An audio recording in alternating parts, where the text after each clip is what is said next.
Hello, everybody, and welcome to another edition of Magic Mics. I get started each week by introducing my co-hosts Ruben Bressler and Aaron Campbell, as they are awesome, and I appreciate their time and their energy. And as we begin each week with the first pick. Now, the first pick this week is the new Battle for Zendikar Keywords and their implications, which there are a non-zero amount of.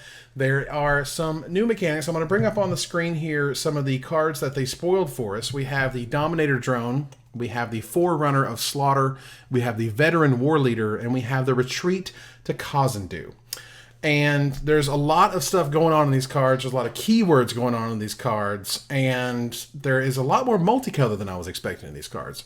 So let's take it kind of one at a time here. We're going to talk about the Dominator Drone first.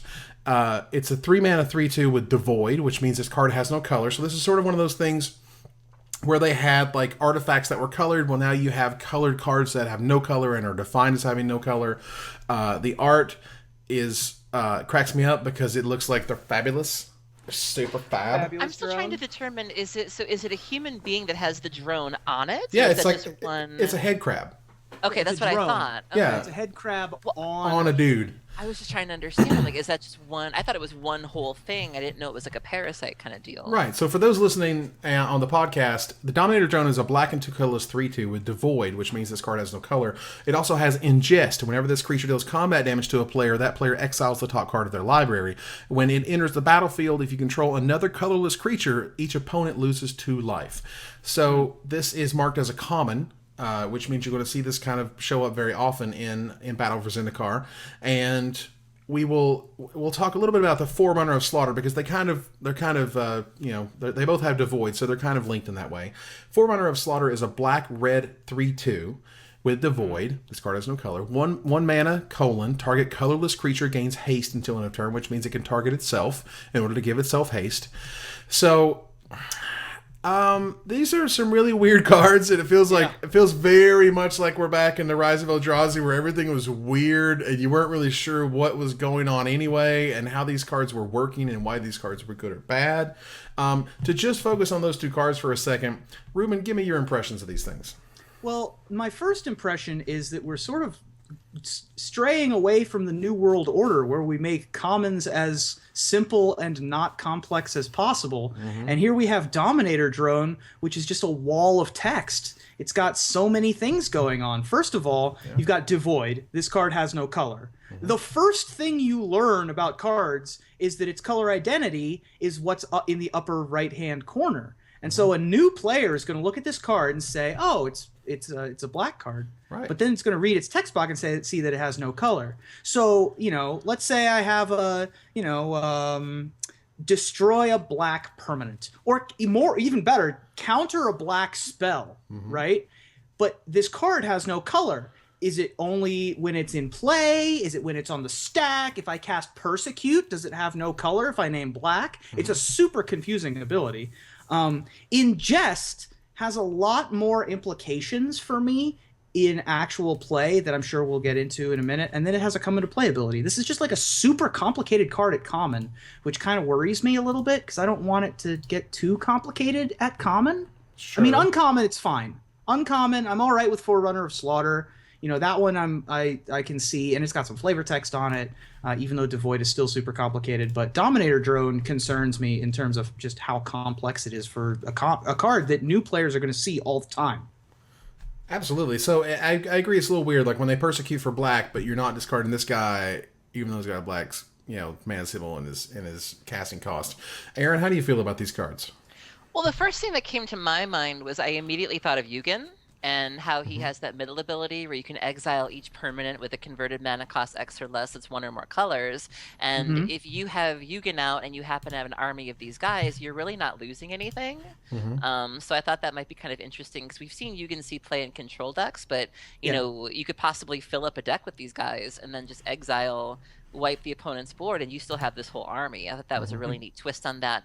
I also couldn't help but wonder if maybe they're trying to do the Eldrazi a little differently in such a way where you're not giving Tron just more colorless cards to play with. Right. So if you're making something like, these are just the little drones, like we don't know what's going to be at the top end of the food chain.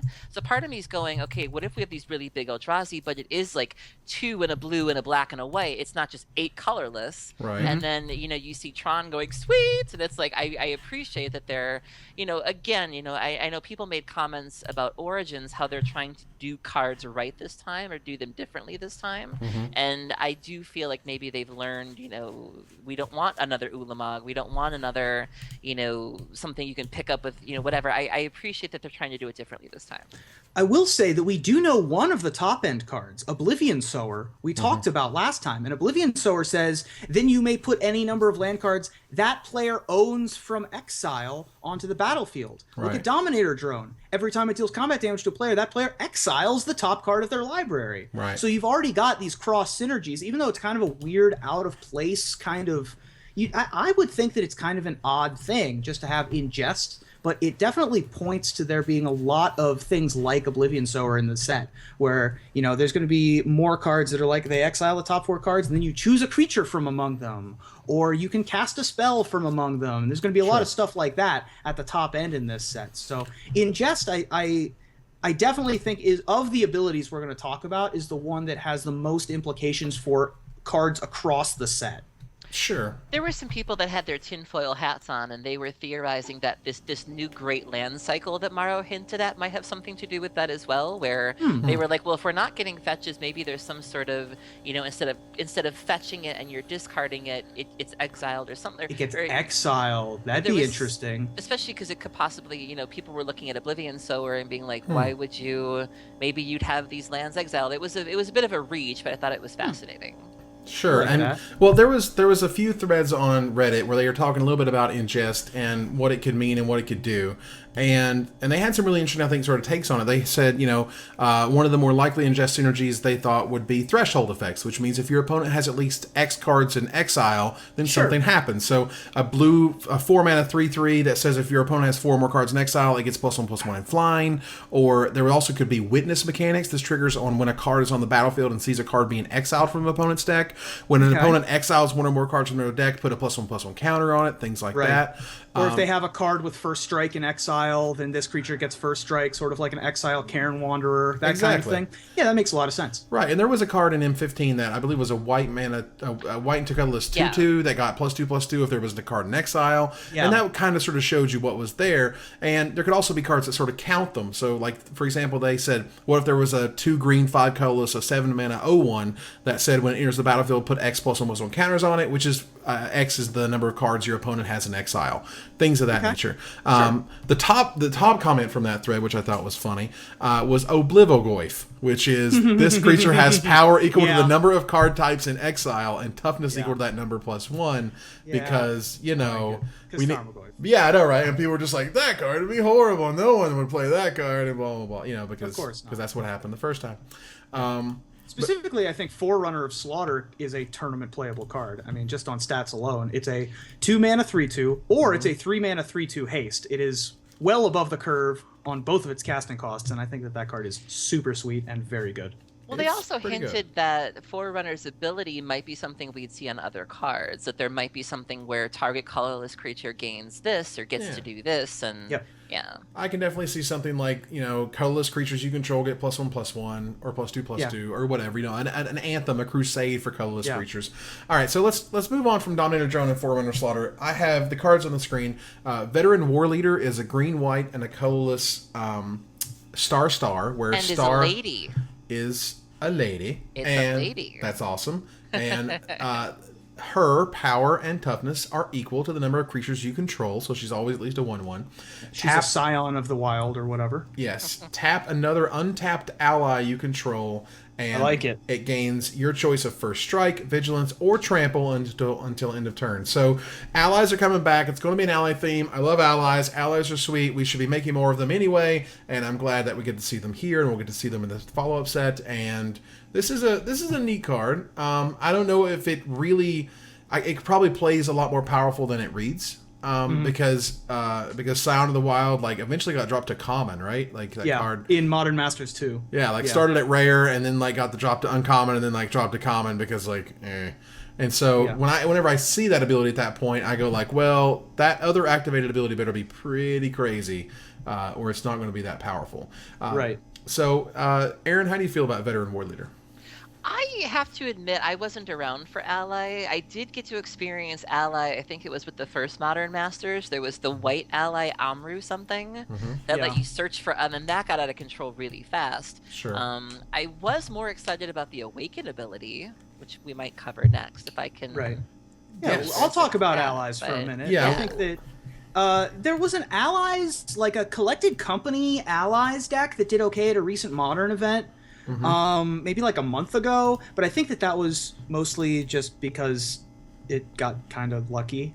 Like, I don't expect that kind of deck to do well. So, maybe I'm wrong, but it was a one-shot deal, and I haven't seen another copy of it since then, so I don't even know what it was. But it did okay, and I've seen allies do okay here and there. The fact that we're getting more of them means that it's going to be like Slivers. We'll get a set that has allies in it every 5 years or whatever. So people that like them can keep getting them. This card in particular, Scion of the Wilds tend to be less than stellar. I mean, I remember Beast of Burden back in the day, Urza's Legacy style. 6 mana for a Scion of the Wild, not the best ever. Scion of the Wild, not the best ever either. Hopefully this one is this one's slightly better. I mean, dropping this card and a 1-drop ally in mid-combat and then blocking with a first striker with Collected Company, that's kind of sweet. So, maybe there's a chance for this card. We got a lot of cool green and white cards in the base set. I think green-white is the best draft archetype in Origins. And there's a lot of powerful effects, a lot of powerful combat tricks. And so maybe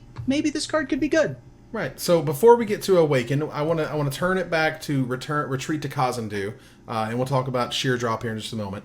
But Retreat to Kazandu, I'm pretty sure, basically confirms that Landfall is coming back for Return to Zendikar, or Battle for Zendikar rather. And it is a green and 2 colorless enchantment that has Landfall. That whenever land enters the battlefield under your control, you choose one, which is put a +1/+1 counter on a creature, or you gain 2 life. So that to me, even if the card doesn't really do that much, I don't really think it does that much on its own, but it's super sweet. The fact that Landfall's coming back, I can't wait. I love Landfall. It was a fantastic mechanic. It's been too long, Wizards. It's been too long. But we're getting it back. We're getting it back. So, Aaron, Landfall is a great ability. Yes, and Aaron, you weren't fully convinced Landfall was coming back. So... Not to point fingers or anything.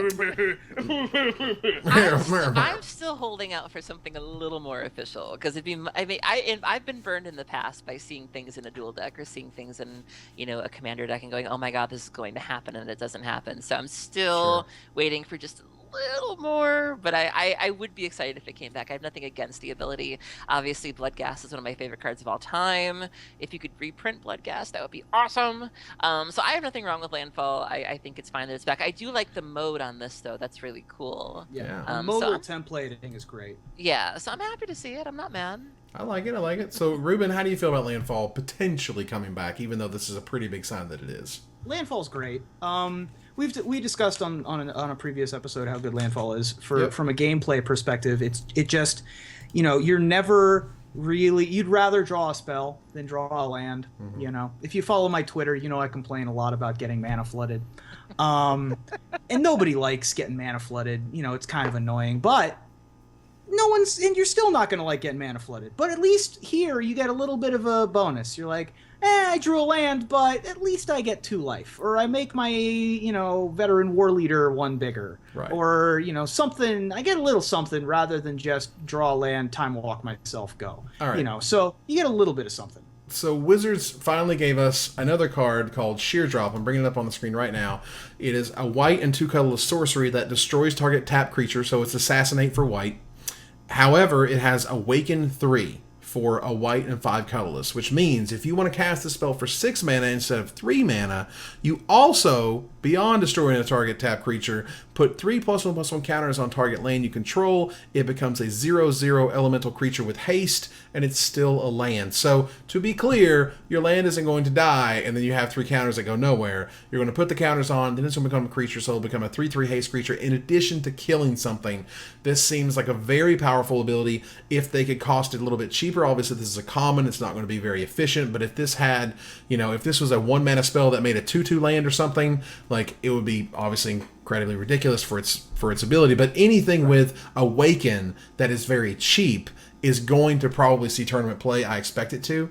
But this, to me, is one of the most flavorful mechanics they've made in some time, to really just show, like, the land is coming to life and the land is eating people, it's destroying people, and this is how it does it. I thought it was absolutely brilliant. Aaron, how do you feel about it?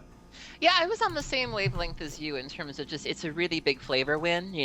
I think Nissa is going to be an important part of this, and I think part of how we got into this situation had to do with her reanimating things, if I'm right. And I could be wrong on that, but just that's sort of what she does, and I think you hit it on the head. I think it's just great in that regards, and I think Ruben also kind of touched on just the late game potential too, where it's like, normally on turn 8, I mean, yeah, you'll destroy a tapped creature, but like I say, get a little bacon on your cheeseburger and make a creature, throw some counters on it. Yeah, we got some kicker action. Right. There we go. A little more, and I'm all for that. I'm all for cards that can see application in later stages of the game. I mean, there's so many different, kicker in and of itself is so many different mechanics at this point, and it's really just another take on kicker. I get it. Most people get it when they understand what kicker is and how it works, but it's okay. You can give it a different name. You can make it more flavorful. You can make it very narrow and say, this is about lands and this does things with lands, and so, the keyword and the ability all kind of gel. Ruben, how do you feel about this card? I think that this is the key word. As I mentioned before, I said I thought that Ingest is the one that has the most implications for total cards in the set, but Awaken is the one that I feel has the most implications for tournament playable cards in the set. If they print a colorless and a white 2/2 that has Awaken 2 for 2 mana or something ridiculous like that, or a shock, right? Or God forbid a lightning bolt or an incinerate, or a giant growth, a mid combat, like a cancel that has Awaken 2, if they print colorless blue Awaken 2 for 2, it's over. So there are some crazy things that could be done. Now, looking at sheer drop, this is 3 mana and then an additional 3 mana to get a 3/3, which the rate on your 3/3 for 3 mana is pretty good, but the mana you're paying for sheer drop isn't that great. Sure. So, I imagine that they're going to keep the costs somewhat restricted on these and not make it too busted. An interesting thing about Awaken, though, is if your spell gets countered, you still get the dude. If you cast this spell, you put 3+1/+1 counters, which is another Eldrazi themed thing when you cast Oblivion Sower, when you cast Emrakul the Eon's Torn. So I like that. I like that they're sort of weakening counter spells a little bit. They're letting you counter basically half the spell or 2/3 of the spell. And I think that Awaken is a super sweet, super flavorful mechanic that has a lot of tournament implications. Absolutely. That came into play. I was at a GPT this past weekend playing Constellation, and I noticed that Sigil of the Empty Throne was also on cast, and also so was Herald of the Pantheon. So even though my spells were getting countered, I still got a 4/4 Angel, and I still gained a life just for trying, and I love that. I love seeing cards that just, because it doesn't feel good to get your stuff countered. It does feel nice to know that you're still getting something for your trouble, so I'm all for that. Non-spikes hate counterspells, and this is sort of weakening counterspells just enough. I mean, obviously counterspells still great. If you're countering a sheer drop, you're still not getting your creature destroyed. But you also have to deal with this 3/3 now. So it's just fine. I mean, it's that weird Magic player paradigm that it sucks to get your spells countered, but it's okay when they Doomblade your dude, and you're like, okay, you killed him, it's fine. But if you countered him, I'm upset. Well, I think people have their different, without getting too into it, I think everybody has their, I definitely think there's a psychological aspect to it where, certain people, can handle people just feel different things. Some people don't like the feeling of being milled. Some people don't like to have burn spells chucked at their dome. Right. Just certain things feel differently to different people. And I think it's fascinating. And I wish somebody would really delve into that topic. Because I think it says a lot about us as people and our play styles. And I think it's great. I think some people don't like Go on. I think you were we going were to say both going to You're insult going Aaron. to. Yeah. Oh. Some people don't like having their opponent's libraries turned face up and not actually playing Magic. Playing this game that sort of looks like Magic, uses They're lots of using Magic cards. but They're it's using not the cards. Magic. That's It's not actually Magic. It's not what, he kind of came up with. Calling it Magic, and the 20 back of years the cards ago. say Magic. Right. Richard Garfield, this is not the game you designed, but this is the game I'm going to play. So, okay. To be fair, I think that Richard Garfield and some of the weird ideas that he's had loves Dredge. Like, if you just asked Richard Garfield, sure, and no one else, no other Magic designers, like, I'm sure most Magic designers would be like, that's not what we had in mind, but Richard Garfield's like, yeah, that's sweet. Oh, I mean, as far as I know, he came up with the mechanics, so I have no doubts that he loves it. That makes even better sense. That's, as I recall reading the story, and you can go back to actually Forgotten Lore Ravnica, because I talk about where the Dredge mechanic comes from, which I'm pretty sure is Richard Garfield. So yeah, that's a real thing.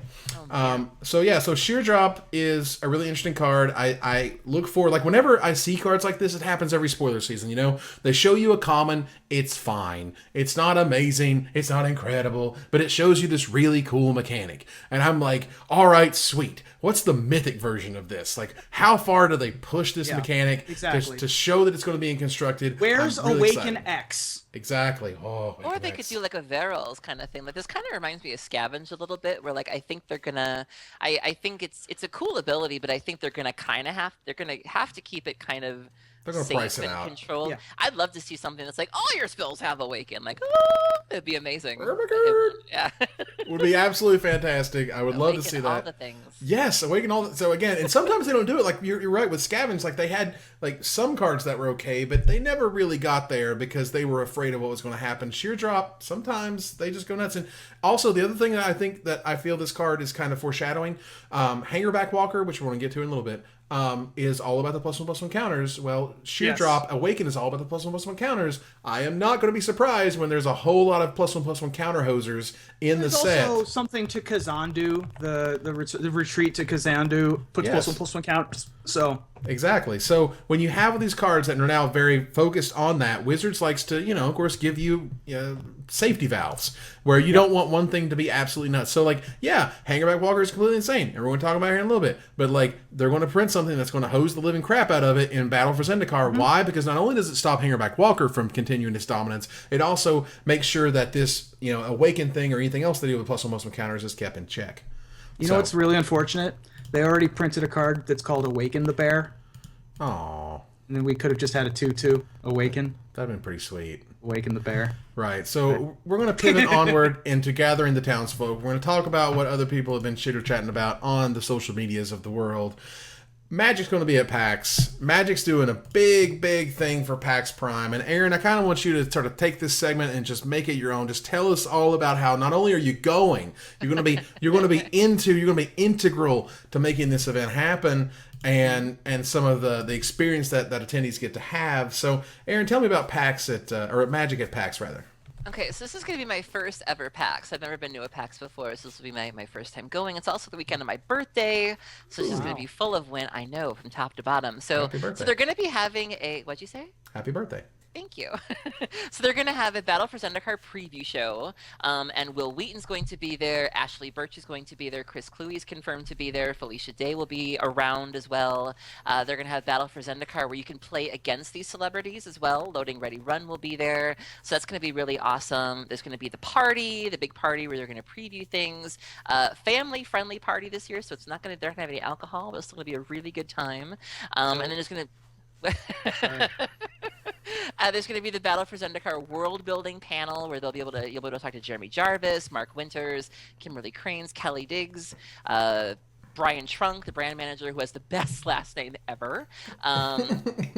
Come on now. The World Championship's going to be at PAX Thursday, Friday, and Saturday. There's going to be panels that talk about how to get a job at Wizards, deck building from the World Championship guys, Q&A about Magic Story, cosplaying panel. Sprankle will be there. The Sprankles. So I believe she's going to be there. I believe so. Either that or she tweeted about it. But the part where I fit in is Wizards is working together with the Lady Planeswalker Society to teach people Magic. So I'll be teaching people Magic all weekend long. And I will get an official Wizards shirt that I will get to wear, and we will be getting people involved, and it should be a lot of fun. I'm so excited. That's super cool. So, I mean, this is the part. I mean, like every year they have a thing and they release a bunch of cards, and they have cards like hanging up on the from the ceiling, and they have them up on the wall, and people there's that crazy flurry when people just open the doors and oh my god, and they get to tweet pictures of it and all this other cool stuff. So, I love the sort of excitement built around it. They've certainly kind of just like piled on the bacon on top of the cheeseburger because with the world championships. Okay, but here's the thing. All right, here, Wizards, I got to give you some real talk, all right? I do this because I love you. I'm telling you, if you don't stop saying that the world championships has some of the best Magic players, I'm going to really flip. Bad. It's killing me. Wizards, these are the best. These are the best. These are how you find the best. Don't give me that crap about Kai Bude and John Finkel's back at their house chilling Cheetos. No. They are the best of right now. Right now, in this point in time. You found them because they're Pro Tour champions. You found them because they're the best at what they do. These guys are not Brother Evan. Some of the best. They are the best. Stop it. You're just breaking my heart, dude. Like, people work really hard to get there. They're the best. Let them enjoy it. When you find the person who won it, they're the best Magic player right now. They are the best that the game has to offer as of 2015. Thank you. Deal with it. It's killing me. Stop saying it like that. God. I do want to bring it back around just for 1 second. They are also having Rise of Eldrazi drafts all weekend long, too. That was awesome. But yeah, So there's a lot to do. You can play there's something for casual folks, there's something for folks with a little more competitive nature. There's just a lot to do. So if you can go. It's going to be amazing. And come say hi to me because I'll be there and I'll be teaching folks how to play Magic. So. Yeah. So rant aside of random nomenclature. I wish. No, I was actually joking with some friends. I was like, am I going to have to teach people how to play red? Like, can I just have the black back? Or if I do, I'll purposely make red so unappealing. They'd be like, God, Aaron, red doesn't sound a lot of fun. I know. Now let's go play black, the best color in the pie, right? Come on. Hallie, you can go take the red people as well. Oh, there's nothing wrong with red decks.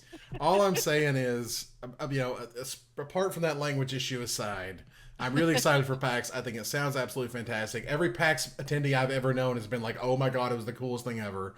You should PAX, go. Is this PAX Prime? PAX Prime in Seattle. This is PAX Prime in Seattle, and it's when? Next weekend.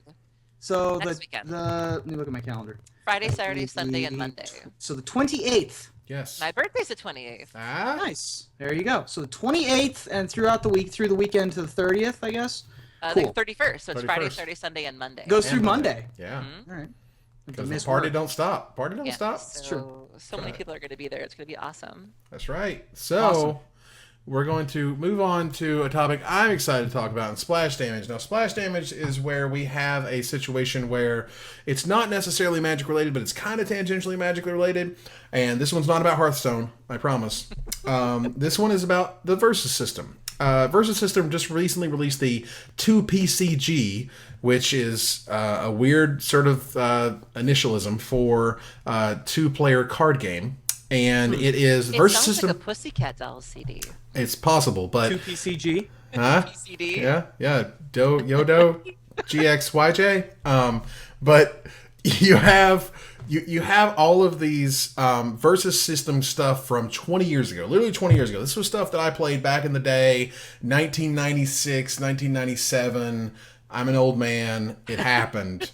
But the old Versus system had some serious problems. One, if you started getting an advantage, you only just rolled over your opponent. Or two, they started building so many tutors and redundancy that there were stupid combo decks that would win automatically, or there were decks that were so redundant in, I tutor for this character every single time, every single game, that every game played out the same and the best player always won. That's a problem. They have completely redesigned it. What me and my buddies did over this past weekend, where I got to go up to GP Detroit, which we'll talk about in a moment, was I bought a copy of the Versus system, and so did my buddy. And before it was over, the third person on the team, he bought a copy of it. We were building decks. It was absolutely fantastic. This game feels like 1996 Magic, when it was just me and some Ice Age cards and some 4th edition stuff. And I'm like, I have no idea what the best deck is, but I'm gonna take this card. I'm gonna add some Crawlworm. worms, and I'm going to go over here and put a blinking spirit in it because I like blinking spirit and I think it's bad, and I think it's awesome, and I get to put, there's a lightning bolt, that's cool. I'm just going to just put stuff in decks and make them happen, and that is exactly where that game is at. There's not a huge real community around it. It's just been released, and people are just like having fun with it. And of course, as competitive Magic players, we just want to break it. We just want to find the best deck. Period. So we took all the top eight decks from the $10,000 event they had at Gen Con, where 200 people had like literally 2 days to build decks for this thing, and their top 8 decks, and we took those and we tried to make them as best as we could. And I've been tweeting about it a little bit if you follow me on Twitter, and I think the game is absolutely fantastic. It's no Magic, and nothing ever is, of course, but it is super fun, and they have improved all the ways that Versus sucked originally. They have improved upon it, and me and my buddies are still talking about it. Nice. I can't. Aaron, I know you're getting a kick out of it. I'm just saying. No, I'm enjoying watching you enjoy it. That's what it is. Like, there you go. Love it, and I love watching you. Evan's an enthusiasm enthusiast. But I love that, and I know people sometimes like to poke fun at you for that, but I love that about you, and I love watching you go off like that, and it's just, I'm living for it. So. Well, I appreciate that. Well, because that's the thing. Like, people are just like, Evan, you are manufacturing your love and your joy. No, dude, it's just how I am. What you did right now, what just happened right now with you, that's what we call getting your life. Like, you got your life right now, and I'm all for it. So. Nice, because I love it. It's great. Yeah. I was playing it earlier. Versus gets we were talking before the show that Oreos get me. Mm-hmm. They came out with the mega stuffed Oreos. Oh, no. They know that I just live for the mega stuffed Oreos. Versus gets Evan. They get Evan. Right there. They get him. They found where he lives and they got him. It's so good. It's delicious. Versus was great. And also I have an admission. I played Gorilla Grodd in Versus, which Evan knows is basically Dredge. Yeah. Ooh. Is basically put your library. So I apologize. I was Aaron of Versus. Whoa! Hold on a second, Rubes. You are just to bring it back. Okay, you're lagging out. You were lagging out big time.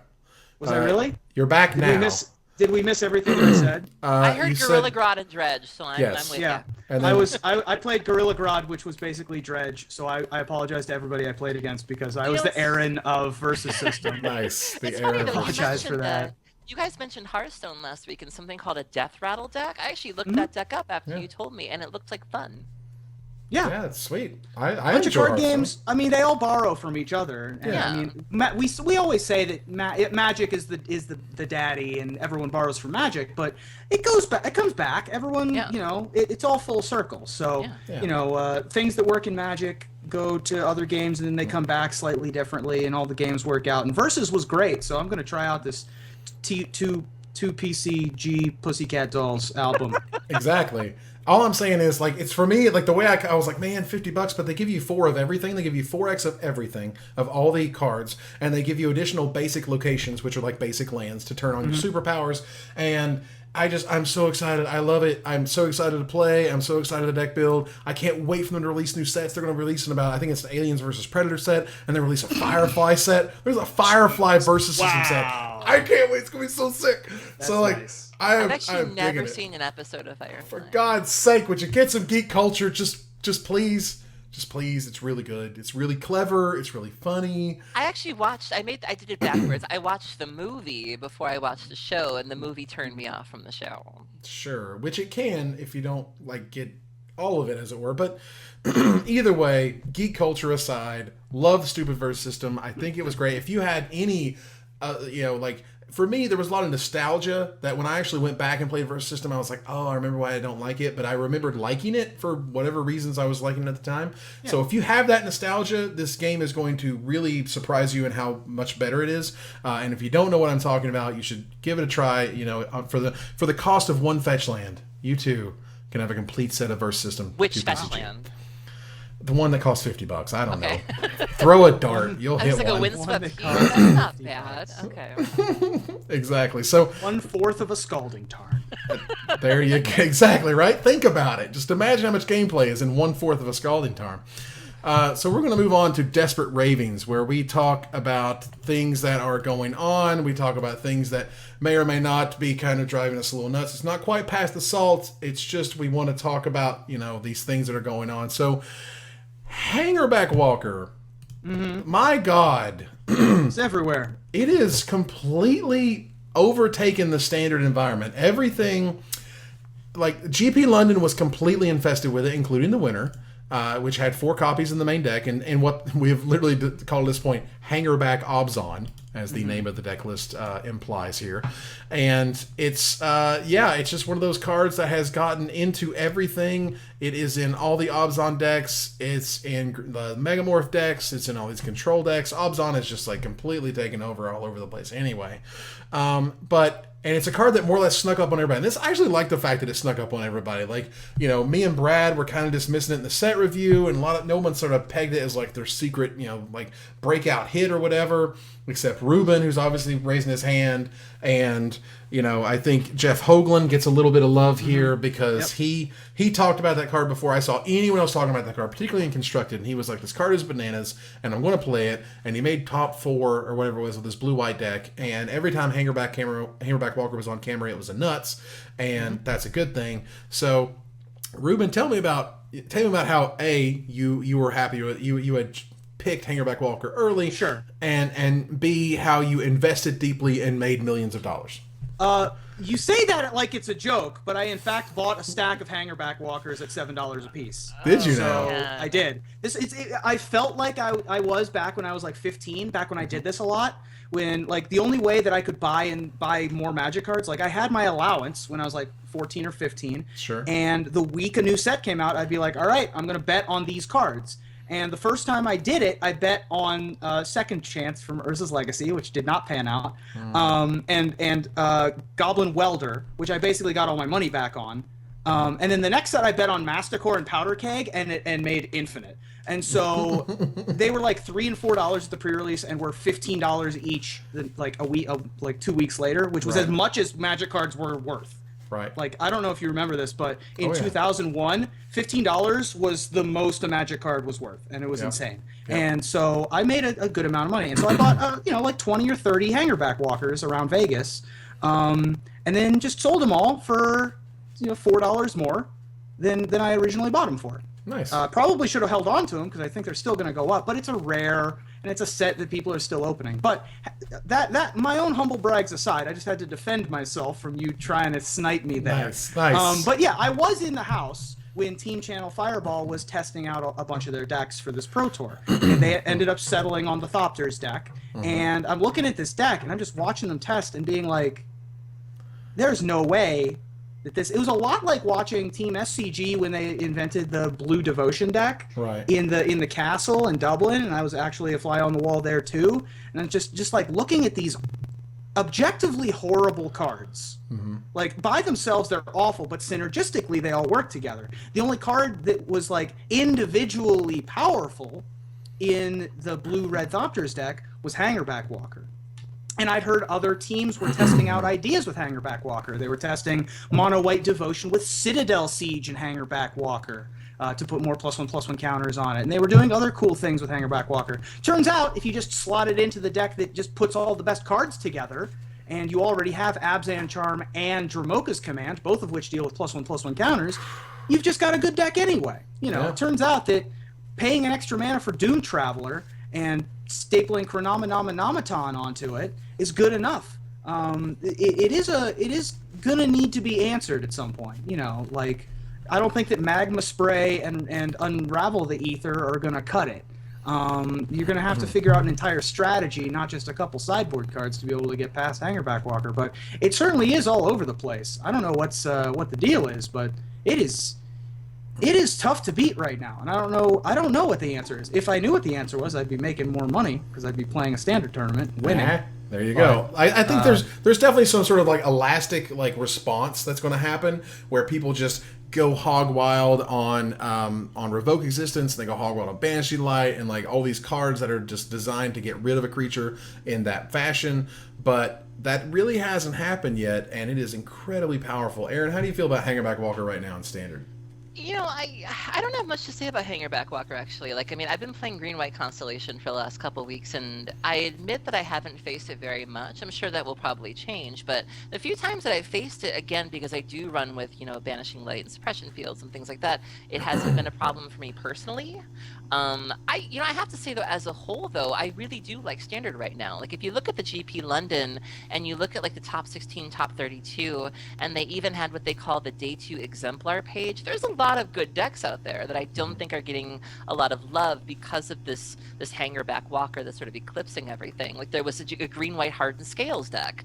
Other things people are doing with +1/+1s. I thought that was really cool. And there was a White-Blue Control deck with 3 Narsets I thought was awesome. And, blue Devotion with green. People are trying to make that happen. Mm-hmm. I saw White Devotion with blue. People trying to make Athara happen again. And, I just think it's a little unfortunate that there are all these great ideas being thrown around and Standard is so healthy, and yet all anybody can talk about is Hangerback. I'd really like to see just, I wouldn't be sad if it got toned down a little bit and some of these other decks got a chance to shine. Well, if they would win more, they would get the shine chance. Right.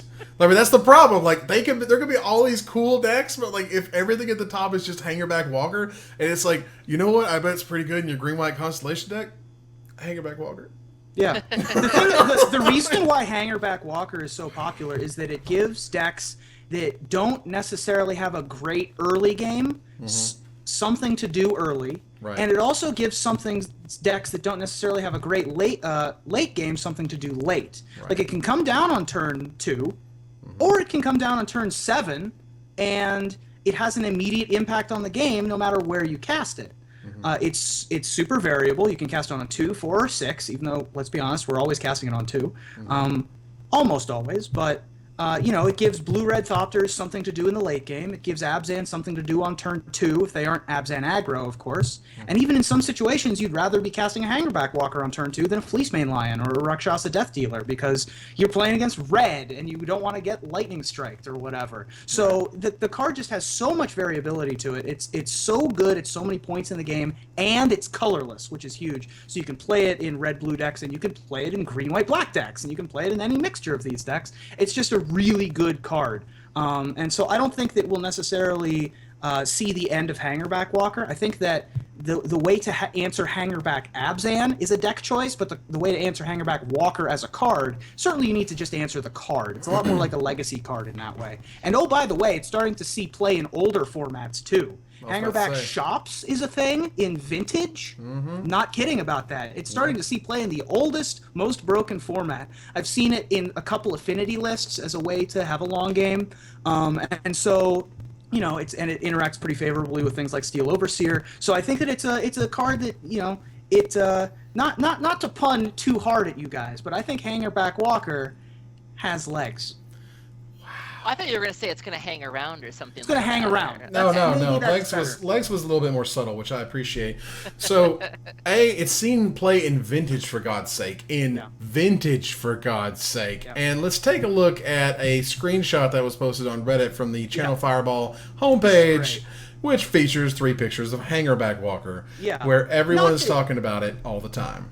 Yeah, not that any other Magic website, if they posted photos of cards along with it, wouldn't also, but the way that Channel Fireball does it, this is just kind of a hilarious screenshot. Yeah. There's just 3 copies of the 70-foot tarantula from Wild Wild West covering the page. This is true. So that's a thing and it's stuff. So let's pivot from Hangerback Walker into Grand Prix Detroit, because I attended Grand Prix Detroit with my buddies. I get to go on very, very few Magic trips. But around once or twice a year sometimes, if I'm lucky, I get to, me and some of my buddies back in Tennessee, we go to a team event, and this time it was Detroit. Last time it was GP Nashville in October, and that was super fun. So we all got in a car, we rode to GP Detroit, we played there, mistakes were made, things happened, some advice was listened to that shouldn't have been listened to. You just summed up Detroit in a nutshell. Wow. Wow. So meta. Woo! Wow. Unbelievable. So either way, things happened. I didn't make day 2, and neither did my buddies, obviously. However, those who did make day 2, and in fact, the top 4 teams were kind of completely insane. Ruben, can you tell us a little bit about the world of variance in team events and the fact that this top 4 team thing was just completely ridiculous? The world of variance in Team Limited in which there is no variance? Is that what you're talking about? Something like that. You look at the photo of the top 4, and it's just 12 of the 30, let's say 50 best players on the planet. The worst player in the top 12, I think, in terms of, if you would look at the list and be like, who's the most accomplished, has a Pro Tour win. Like, poor bastard. Wow, they're so bad. How did that happen? It's like, it's unreal. Weird. The first and it's not just this event. The first 2 teams that won SCG Team Limited events were Peach Garden Oath, and then Kyle Rose with the Cowley brothers, which is just unbelievable. Both of those teams had, at the time, 5 total Pro Tour top 8s with a win. You know, Kyle Rose and Huey both had 4 Pro Tour top 8s with a win.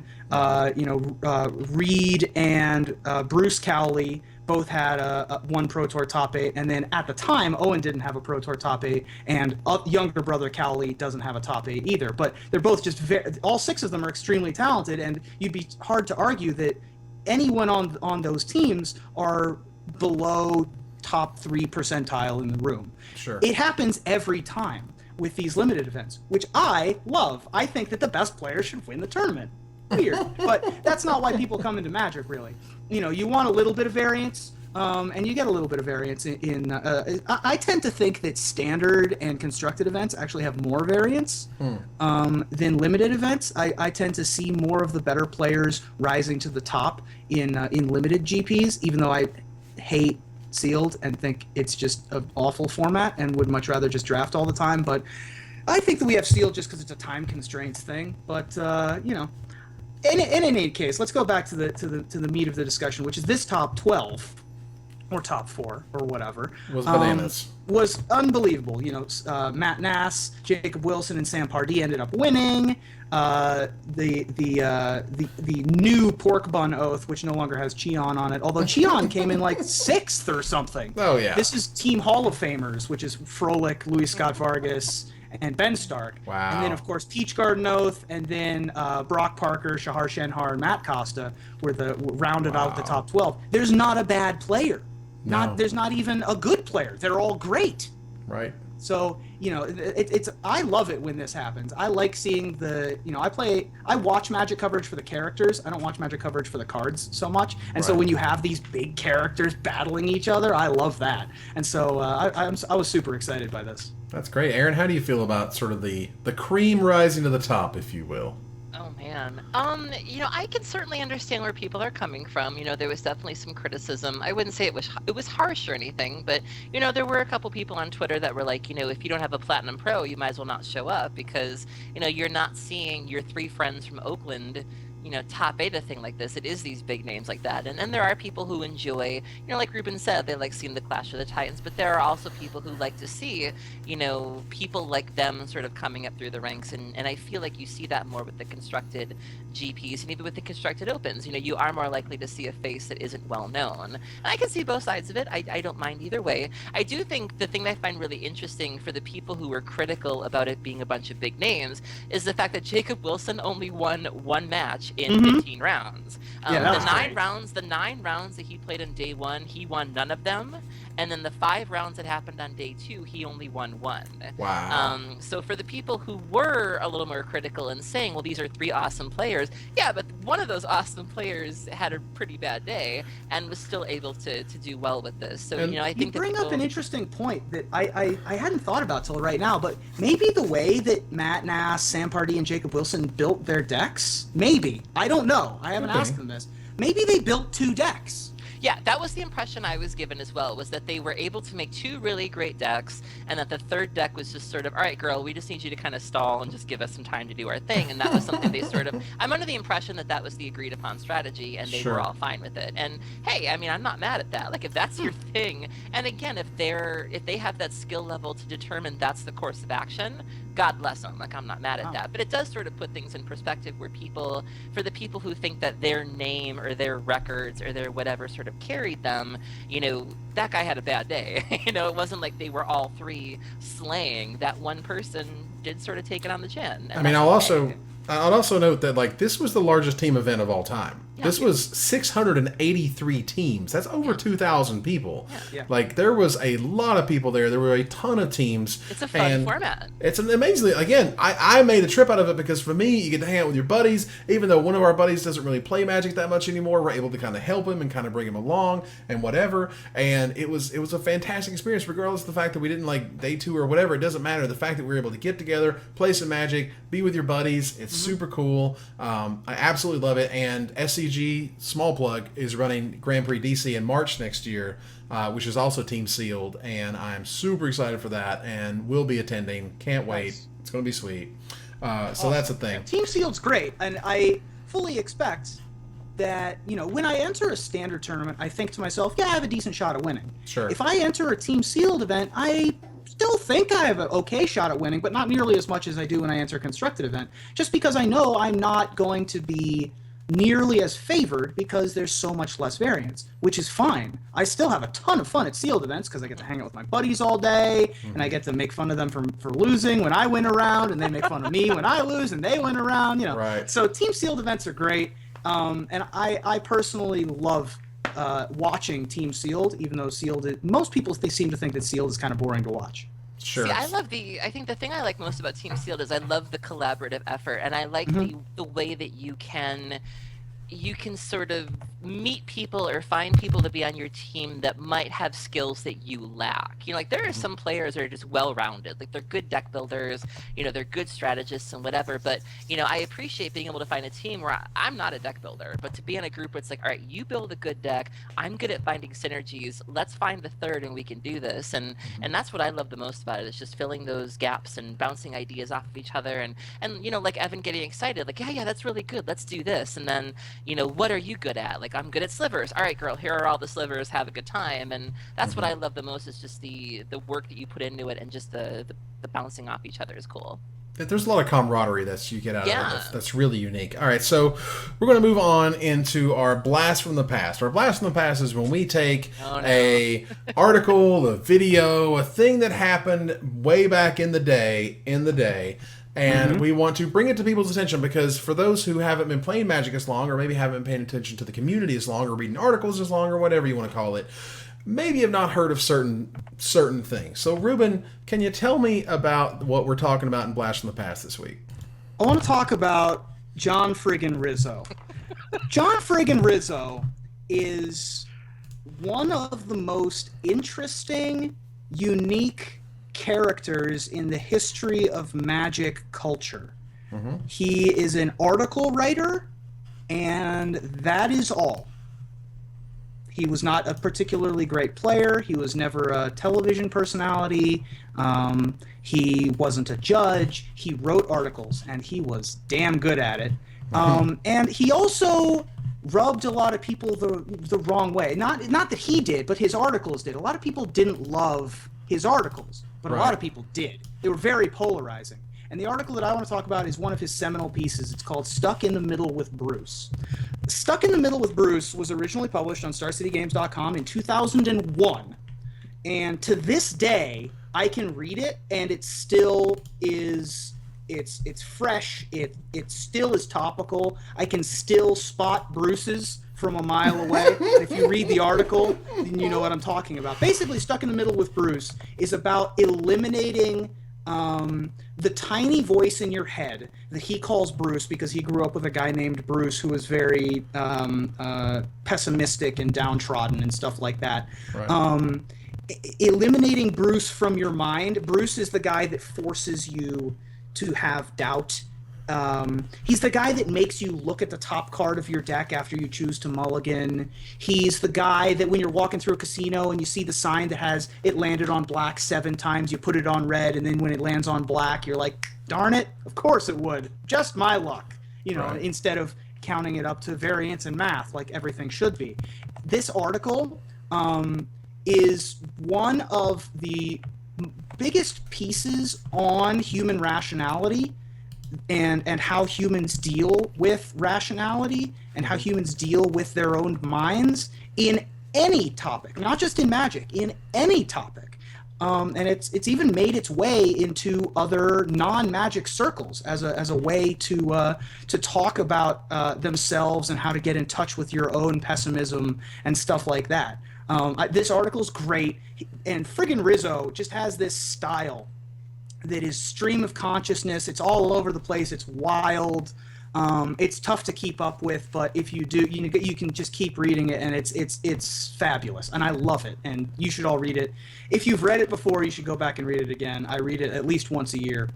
I mean, there's just like, it's so quotable. It's like, it's deliciously, any little bit of it, like, it starts immediately after birth. It doesn't end until the day you die. The first word we all learn is no. From baby diapers to depends, we are constantly having no beaten into our beings. We're surrounded 24/7 negativity for our entire lives. And our subconscious seeks to verify that indeed we cannot, just like everybody says we can't, because it's been downloaded onto the C drive and our melons unmercifully for infinity. It's just, I mean, that's just one little paragraph. That's one little nugget. It's so good. I love John F. Rizzo. He's amazing.